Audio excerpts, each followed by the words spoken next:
The gods known as Zeus, Hera, Poseidon, Demeter, Athena, Apollo, Artemis, Ares, Hephaestus, Aphrodite, Hermes, and Hestia were called the Olympians because they lived on Mount Olympus. They were immortal, yet they looked and behaved much like humans.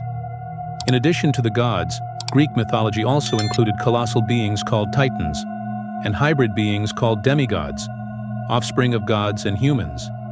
But what if there's something far darker beneath these ancient stories?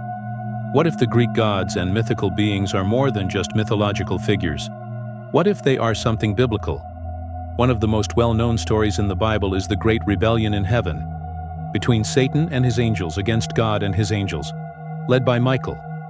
After their defeat, the rebellious angels were cast down to earth, and these angels, as the Bible implies, craved worship. Once on earth, they seemed to get exactly what they wanted. Humans began to revere them as gods, building idols and altars in their honor. This kind of worship deeply angered God. In the 10 Commandments, he says, "Thou shalt have no other gods before me. Thou shalt not make unto thee any graven image, or any likeness of anything that is in heaven above, or that is in the earth beneath, or in the waters under the earth. Thou shalt not bow down to them nor serve them. For I, the Lord thy God, am a jealous God, visiting the iniquity of the fathers upon the children unto the 3rd and 4th generation of them that hate me." There's an unsettling similarity between these fallen angels and the gods of Greek mythology, and other mythologies as well. The first major clue comes from a lesser-known ancient text, the Book of Enoch. This ancient book expands on the story of the angels mentioned briefly in the book of Genesis. It introduces us to the Watchers, angels who descended to earth, and, in their rebellion, had children with human women.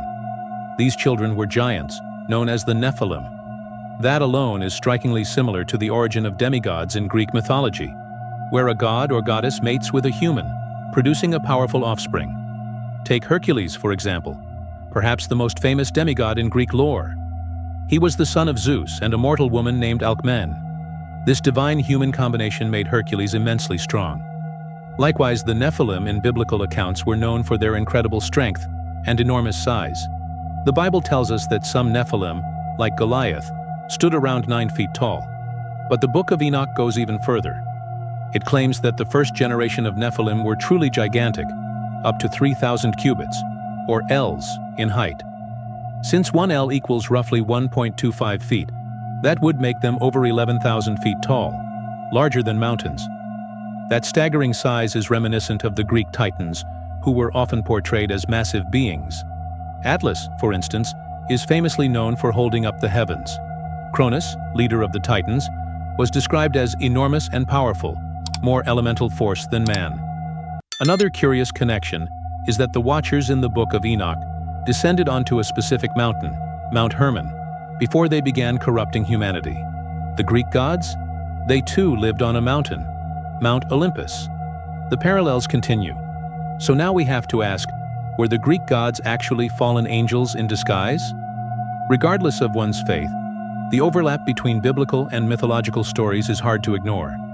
Some Greek gods even resemble depictions of angels in ancient Jewish and Christian texts.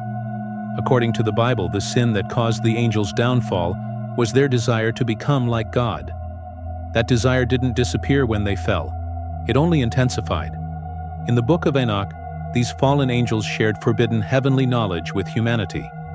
In Greek myths, gods regularly influenced humans, offering skills, wisdom, even moral guidance. The patterns are uncanny. Which came first, though? Greek mythology or the Bible? In terms of written records, Greek mythology slightly predates the Old Testament.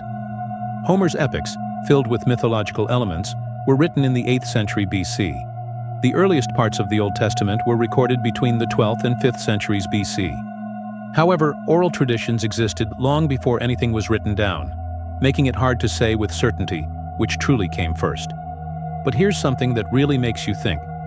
If these stories are connected, then Zeus, the king of the Greek gods, would align with either Satan or Samyaza, the leader of the Watchers in Enoch. That may sound far-fetched, but consider this. Zeus is known as the god of lightning. And in the Gospel of Luke, Jesus says, "I saw Satan fall like lightning from heaven." That eerie parallel feels like more than a coincidence. I'm not saying the Greek myths and the Bible are identical, but the comparisons are hard to ignore. What makes it even more compelling is the fact that nearly every ancient culture on Earth has a story about divine beings descending from the sky and interacting with humanity. Even civilizations that had no contact with each other share versions of this same story. Which brings us to the Sumerians, the civilization behind the world's oldest written language. Their tablets tell a different version of Genesis, involving not one god, but many. These beings were called the Anunnaki. According to the Sumerians, the Anunnaki came to Earth and altered early human DNA by mixing it with their own, just like the Watchers and just like the gods of Olympus. The similarities continue when you look at how the Anunnaki were described. Some had wings, some had animal heads, some had the lower body of a bull. Descriptions that closely match the biblical cherubim, a class of angelic beings mentioned throughout Scripture. So now we must ask, are these myths from different cultures, all fragments of a single truth? Were the Greek gods actually fallen angels who came to Earth under different names, through different languages, in different times? Or are all of these stories simply unrelated legends that happen to develop with strange similarities? The truth may still be hidden in ancient texts and forgotten traditions, waiting to be uncovered. Let me know what you think. Are the gods of Mount Olympus really the fallen angels cast out of heaven?